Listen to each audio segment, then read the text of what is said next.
Amigos, muy buenos días. Gracias por acompañarnos hoy miércoles 6 de mayo del 2020. Queremos darles la cordial bienvenida y agradecerles su presencia a esta nueva entrega de su programa Petroenergía. Quien les acompaña, Susana Naranjo, les da la más cordial bienvenida. Es importante para iniciar conocer cuál es el precio del petróleo a esta hora. El WTI está en 23,39, siendo las 8:30 de la mañana. Y el Brent está en 30,03. Contamos con la grata presencia de la ingeniera Silvana Pastor en esta mañana para realizarle una entrevista. Ella es vicepresidenta administrativa financiera de la empresa petrolera Gente Hoy. Ingeniera, muy buenos días y bienvenida. Buenos días, Susana. Gracias por este espacio. Como siempre, un gusto estar contigo. Muchísimas gracias. Ingeniera Pastor, quisiéramos conocer cuál es la situación del sector petrolero privado en este momento. Gracias, Susana. A ver, como todos los sectores productivos del país y sobre todo el petrolero, estamos siendo doblemente afectados tanto por el tema de la emergencia sanitaria como el tema que todos conocen de la caída abrupta de los precios del petróleo. Evidentemente, las empresas petroleras dependemos de los ingresos en función al precio internacional del WTI en este caso, porque las tarifas que se han fijado en los contratos de alguna manera dependen de la estabilidad de ese precio. Es decir, las tarifas que se pagan a los contratos en niveles de $20 prácticamente son de 5 a 6 dólares. Y en niveles de precio de 12 a 16 dólares del WTI no tienen ingresos las contratistas. Entonces, ¿esto qué hace? Que los flujos de caja de las contratistas están bastante complicados y viendo un panorama de aquí a diciembre, donde esperaríamos, en función a lo que estamos esperando del comportamiento del mercado, que el precio del crudo pudiese empezar a mantenerse entre 25 y 30 dólares hasta diciembre.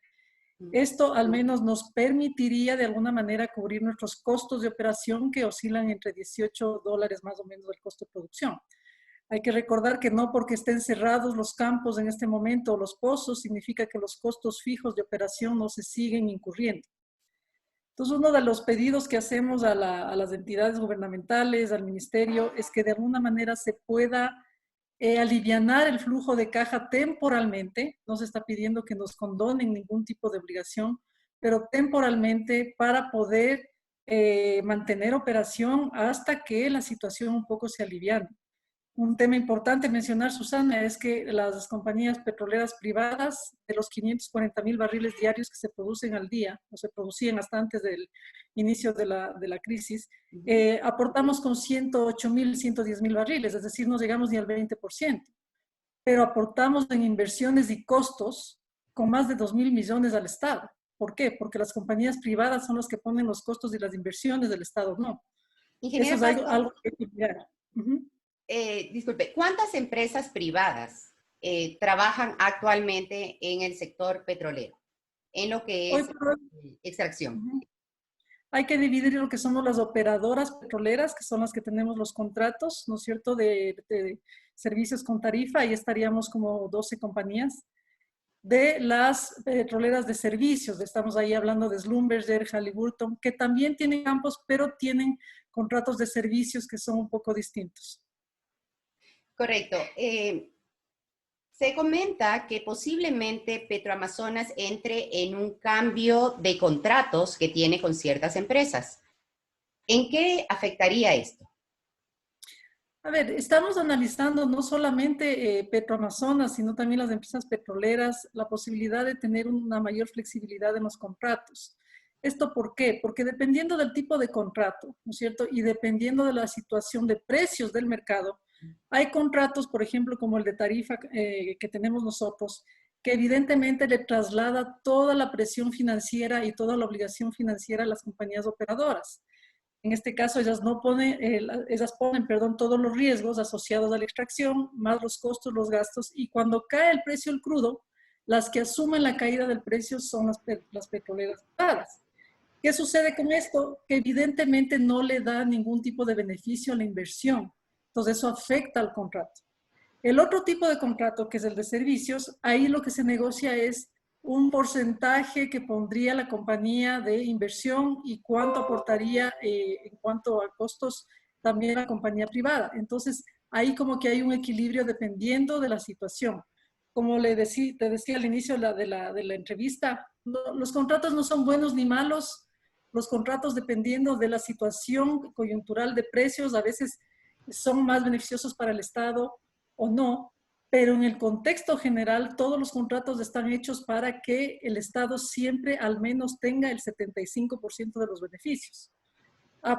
¿Esto apoyado en qué? En el artículo 408 de la Constitución, que te dice que el Estado, en todos los contratos de servicios o de petroleros, digamos, o mineros con sectores estratégicos, deben al menos tener el 51%. Entonces, todos los contratos están establecidos de esta manera.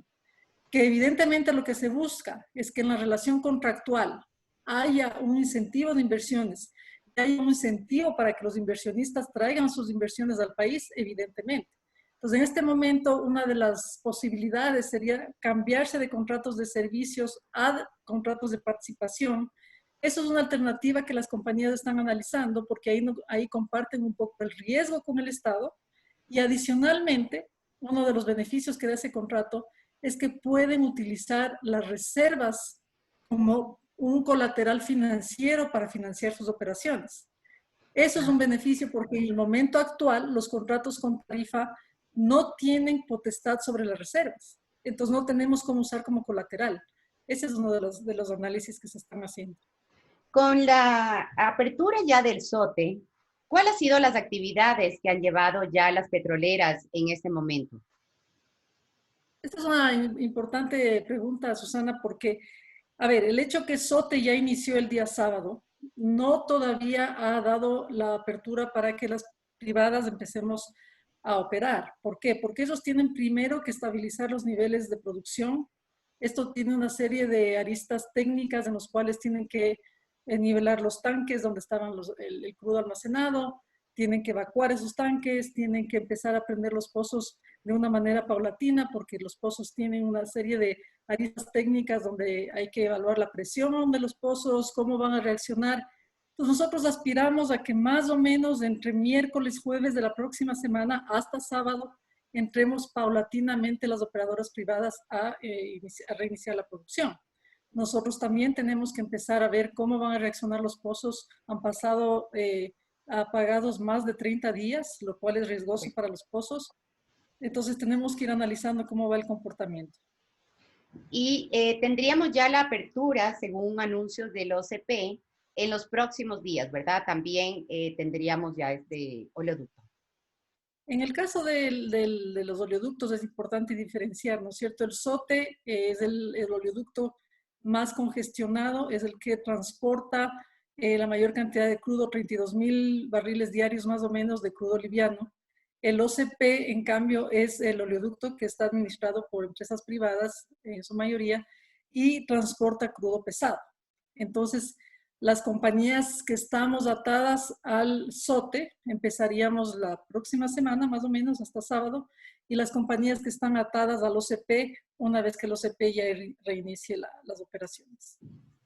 En este sentido, ¿qué tipo de actividades han llevado las empresas petroleras privadas asentadas aquí en el Ecuador durante todo este tiempo de paro por el accidente de los oleoductos y del poliducto? Pues la operación petrolera no para, ¿por qué? Porque mientras los campos están apagados, ¿no es cierto? Hay que hacer una serie y se toma la oportunidad para hacer los mantenimientos que no se pueden hacer porque los pozos están en constante operación. Entonces, todas han presentado, la mayoría de lo que conozco, incluido nosotros, hemos presentado planes de mantenimiento agresivos, hemos podido evacuar los niveles de producción que están en los tanques de almacenamiento, algunos evidentemente nos ha tocado repararlos porque son tanques que llevan 5 o 6 años en producción sin para. Entonces se ha tomado la oportunidad para, con el personal que está en los campos, darle mantenimiento a las facilidades. Se ha tomado la oportunidad, evidentemente, para poder, en este tiempo, nosotros siempre tenemos planes importantes de capacitación, entonces se ha utilizado el tiempo inactivo, digamos, del personal para reforzar capacitación. Y básicamente nosotros tenemos que estar constantemente viendo el flujo de producción interno, entonces tratamos de prender las bombas para que estas no se afecten. Y básicamente se mantiene un nivel, como te decía, de costo fijo porque tenemos que darle el mantenimiento a las facilidades. Es decir, no es que se apagan los pozos y el campo sigue inoperario, digamos. Correcto. En ese sentido, ustedes han tenido gente, ¿verdad? Permanentemente en los pozos. ¿Qué tipo de acciones de prevención han llevado frente a esta pandemia del coronavirus para el traslado de su personal? A ver, es un protocolo bastante detallado y bastante estricto. ¿En qué sentido? Antes las operaciones petroleras tenían cambios de turnos de 7 días o 14 y 14. Hoy nos ha tocado extendernos a 28 días en campo, 28 días fuera. En el caso, la mayoría, pero en el caso de Gente Oil ya no se hacen traslados aéreos, se hacen solamente por tierra y se hacen a través de transportes bastante adecuados en el sentido de que se trata de aislar al personal dentro del transporte para que no vayan aglomerados. Y ya en la parte protocolaria nosotros hacemos las pruebas rápidas, mantenemos un control de aislamiento cuando el personal sale de campo en los 28 días, están siendo controlados por el equipo médico. Hacemos los chequeos diarios, tenemos un esquema de telemedicina, tenemos un software que nos permite ir monitoreando la temperatura, es decir, las condiciones del empleado, y 48 horas antes de ingresar al transporte se les hace las pruebas. Hasta el momento no hemos tenido ningún contagio. Una vez que entran a campo, está prohibido la salida de campo a comunidades, no se puede salir de campo. Lo que sí hemos tenido, Susana, y ese es un pedido a las autoridades, hemos tenido problemas con los COEs cantonales que han imposibilitado muchas veces el paso de los trabajadores hacia los campos. Y esto nos sucedió la semana pasada, en el cual la comunidad de Parcayacu no nos permitió pasar. Tuvimos más de 8 horas tratando de pasar al personal. Les tocó regresar al Lago Agrio, nos tocó armar un contingente para poder usar rutas alternas. Se demoraron 2 días en llegar al campo. Entonces, ese es el tipo de seguridad que se pide porque los sectores estratégicos no paran, pero necesitamos el apoyo del gobierno nacional. Pero entiendo que ya han entrado en conversaciones con las autoridades para que les brinden las facilidades. Sí, es decir, nosotros tenemos un comité de crisis del sector hidrocarburífero donde estamos constantemente en comunicación, es comunicación formal diaria, hay un apoyo importante, pero evidentemente un poco que los COEs cantonales se sientan con la independencia de poder actuar, eso nos ha imposibilitado porque no comprenden la situación crítica que es que los sectores estratégicos puedan seguir trabajando inclusive en beneficio de las comunidades. Recuerda que las empresas petroleras tenemos una serie de apoyo social comunitario que si no nos permiten, eso también se va diluyendo. Nosotros estamos justamente con un plan de implementar un sistema de agua potable para el área de Sucumbíos, donde estamos nosotros. ¿Ya? Y en este cambio, por ejemplo, se llevaba algunos temas importantes. Y esa es la parte que necesitamos que haya un poquito más de comprensión y comunicación, sobre todo de los COEs cantonales. Entendemos el temor del contagio, entendemos, pero la movilización va desde Quito hasta el campo. Es decir, el personal no se moviliza en las comunidades. Entra al campamento, entran a las plataformas y no salen de ahí. Entonces, un poco es esto. Evidentemente a todos nos toca luchar día a día tratando de ir sobrellevando la situación, pero creo que el compromiso de las empresas está ahí. Estamos queriendo seguir con las inversiones. Creemos que el asunto del precio del crudo es coyuntural, sí, como siempre ha sido cíclico, hoy más agravado por la situación de pandemia, pero yo hago una reflexión, es decir, de aquí a 2 meses, 3 meses, más o menos irán flexibilizando a nivel mundial ya las economías, de la utilización de aerolíneas, de transporte, el precio del crudo se va a recuperar. Pues yo digo, esto es un tema de resistencia. Lo que necesitamos en estos momentos es un trabajo mancomunado con el Estado, con el Ministerio para poder sobrevivir, porque lo peor que podemos hacer es afectar a las empresas que hoy por hoy es una de las industrias que más empleo genera con el flujo de caja. El flujo de caja es lo que yo defiendo porque ahí es donde está la liquidez para poder mantenernos mientras no tenemos ingresos. En este momento tan coyuntural, como usted lo señala, ingeniera, en que el Estado no tiene recursos, las empresas petroleras pueden ser una tabla de salvación. De hecho, todo lo que corresponde a sectores estratégicos pueden ser una salvación para la economía ecuatoriana. A ver, puede ser una salvación en la medida en que no regresemos a ver a las empresas petroleras como una fuente de ingreso inmediato fiscal, porque lo que estamos haciendo ahí es apretando el flujo de caja y no permitiendo. Es decir, si yo no tengo ingresos, ¿no es cierto? Es como una economía básica. Si no tengo ingresos, tengo un nivel fijo que mantener. Si es que no tengo cómo operar porque no tengo ingresos, no podemos pretender en estos momentos, tal vez más adelante cuando las condiciones se recuperen, pero en estos momentos obtener más caja de las empresas petroleras. Estamos tratando de mantener la plana de trabajadores, estamos tratando de mantener las facilidades. Entonces sí es una fuente de ingresos para el país, pero ¿cuándo? Cuando ya haya un precio del crudo que permita cubrir costos, cuando ya haya un precio crudo que les permita a las petroleras tener al menos $10 por barril de tarifa. Hoy por hoy estamos con cero ingresos. Entonces, el pedido que hacemos, no nos pongan contra la pared, porque ahí, como esta es una crisis a nivel mundial, Susana, las matrices que tienen operación en otras partes del mundo también están siendo afectadas. Entonces, no es que pueden coger e inyectar fondos, porque tienen que cuidar las operaciones a nivel mundial también. Entonces, la mayoría de empresas petroleras, las directrices que tienen es traten de administrar el flujo que tienen al momento. Claro, en ese Ese es un sentido, poco el precio de producción, el costo de producción que tendrían las empresas petroleras oscila entre más o menos $20, ¿correcto? Sí, digamos dependiendo porque hay economías de escala, pero el promedio son de 16 a 18 barriles más o menos. A 18 Correcto. dólares por barril, perdón. Claro, teniendo en Entonces este eso es momento un valor del barril de petróleo de entre 23 y 25, menos el castigo que tiene el crudo ecuatoriano, realmente no habría ingresos como para pagar a las empresas petroleras.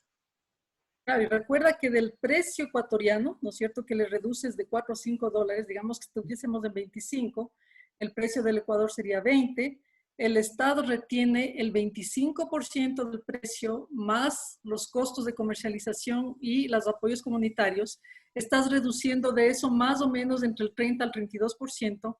¿Qué quiere decir? Que a 20 dólares, más o menos lo que le queda para la compañía son 8 dólares. Al Estado le quedan 12. Por eso es que te decía que la distribución Claro. siempre va a ir 75 a favor del Estado y más o menos 25 para las compañías. Con 8 dólares no cubres 16 a 18 dólares de costos de operación. Así es. Entonces, ahí es donde decimos, por favor, no nos sobrecarguen, porque lo que tenemos hoy en caja, estamos tratando de administrar hasta que empecemos a tener un precio del barril que permita cubrir los costos. ¿Cuánto más o menos fue la pérdida que tuvieron las empresas petroleras privadas por este tema del paro, del SOTE y del OCP? A ver, nosotros, como te decía, contribuimos a la producción diaria o contribuíamos con 110,000 barriles diarios, más o menos. Tú estás hablando de que 110,000 barriles se han dejado de producir durante mes y medio, o sea, es decir, un poquito más, es unos 130,000 barriles. Esos son los ingresos que dejaríamos de percibir, obviamente dependiendo del precio y tarifas de los contratos. Si la haces a un promedio de 30 dólares, y eso lo multiplicas por el tiempo, estamos más o menos hablando que cada compañía habría perdido de 5 a 6 millones de dólares hasta el momento. Claro, es altísimo, es altísimo. Sí. En ese sentido, al Estado ecuatoriano no le afectó, según algunos analistas, mucho porque ese crudo que produce Petroamazonas sería exclusivamente para entrega de compromisos ya adquiridos, sobre todo con empresas chinas y con el pago de la deuda. A ver, ahí es importante lo que mencionas, porque recordemos también que hay un desfase, ¿no es cierto?, en cuando tú exportas del crudo, ya sea para compromisos de deuda, digamos, o para venta, el precio al que lo exportas es de 2 o 3 días antes de la exportación. Entonces, lo que se colocó en abril todavía estaba a niveles de precios más o menos de 30 a 35. Y los compromisos, como tú dices, ya estaban adquiridos, es decir, ya había un precio fijado, ya habían volúmenes fijados y hasta el momento, digamos, esa afectación no se siente. Se va a sentir, sí, ya en las próximas colocaciones. ¿Y de cuánto representaría eso? Porque nos decían que más o menos al precio que tenemos el día de hoy, ¿verdad? Al precio que tenemos actualmente, frente a la negociación que se hizo ese momento, deberíamos terminar de pagar nuestra deuda en el 2023. Ahora con este más menos de alzas y bajas de los precios del crudo, estaríamos unos 4 años más. Depende de, a ver, tú tienes distintas negociaciones, ¿no es cierto? En este caso estaríamos hablando de las últimas, porque las que se hicieron inicialmente estaban terminando este año y otras terminaron a principios de este año. Entonces, las últimas sí, pero nuevamente va a depender de cómo reaccione el precio del crudo en los próximos 6 meses, 8 meses. Es decir, yo soy optimista y tengo fe en que el próximo año podríamos ver un barril nuevamente de 50 a 55. ¿Por qué? ¿Ya? Porque la necesidad de actividad se va a dar. La recuperación de las industrias tiene que darse. Entonces yo tal vez aventurarme a decir nos vamos a demorar 3 años más en pagar, no lo haría porque tú ves la volatilidad del precio del crudo. Y fíjate el tema de la demanda. Solamente los recortes que hicieron en estos días, hace 2 semanas, de producción y de oferta de crudo, ciertos países que ha hecho, el precio nuevamente se mantiene en niveles de 20, 25, los efectos de recorte ya se empiezan a ver y ya vamos a llegar a un nivel en que los stocks de inventarios de crudo y la oferta y demanda del precio van otra vez a estabilizarse. Entonces, en ese sentido, te diría que no me aventuraría a decirte 3, 4 años. Pensaría que si es que el próximo año llegamos a tener niveles de precios del crudo entre 50 y 55, nos mantendríamos en unos 2 años para pagar esas deudas. Excelente, ingeniera. Quisiéramos que Gracias. nos comente también para concluir qué acciones de apoyo han llevado las empresas petroleras y en este caso Gente Oil para las comunidades durante estos 50 días de aislamiento que llevamos ya en Ecuador. A ver, Gente Oil tiene una filosofía de apoyo social bastante importante que no obedece únicamente a la obligatoriedad del contrato de entregar las contribuciones a las comunidades. Tú sabes que para operar en los campos petroleros se emiten licencias ambientales y para emitir la licencia se emiten programas de compensación social. En ese sentido, nosotros hemos aportado a las comunidades con escuela, con centro médico, estamos terminando el centro geriátrico en este momento, pero adicionalmente en esta situación de crisis les hemos apoyado con kits de alimentos, con kits de salud, con material de protección, les hemos apoyado con el tema nos han hecho algunos pedidos de equipamiento para poder desinfectar, fumigar. Es decir, tenemos una relación muy cercana con ellos. Hay una relación de entendimiento de la realidad que ellos tienen, por eso el tema que te decía del sistema de agua potable. El centro médico nuestro, el tema de pruebas está, por ejemplo, hace 2 semanas apoyamos en una campaña para hacer pruebas rápidas a gente de la comunidad. Eso es lo que estamos haciendo en este momento y evidentemente los proyectos sociales no paran. Nosotros no podemos parar todo lo que tenemos implementado. Correcto. Y una importante noticia es la que usted ha comentado. No habrán despidos por parte de la empresa. Nosotros estamos tratando de evitar al máximo, Susana. Nos hemos acogido a ciertas flexibilidades laborales que nos ha permitido el país, es decir, el gobierno, pero evidentemente ahí está el pedido. O sea, llega hasta un punto. Es decir, en este momento tenemos hasta diciembre garantizado que nuestro personal se mantenga, pero si va más allá de eso, ya toca tomar medidas y es el pedido que hacemos. No le pongan presión a las compañías porque no solo en el sector petrolero, en todas las industrias, el capital humano es lo que hoy tenemos que mantener, es lo que va a garantizar que la economía del país tenga de alguna manera consumo interno, que tenga una economía, una dinámica. Mientras más gente esté desempleada, menos dinámica tienes, más pobreza y lo que se viene es una crisis social sin precedentes. ¿Cuánta gente se está quedando sin trabajo? Ahí es donde decimos, no le sobrecarguen a las empresas, ¿a cambio de qué? A cambio de que mantengan el empleo. Y esto es temporal. Yo siempre digo, no miremos el hueco delante nuestro, ¿no es cierto? Porque más adelante podría haber un abismo. Tratemos de entender las medidas que se pueden tomar para todos poder operar y un poco mitigar la crisis que se viene. Muchísimas gracias. Esta es la opinión y comentarios de la ingeniera Silvana Pastor, quien es vicepresidenta administrativa financiera de Gente Hoy.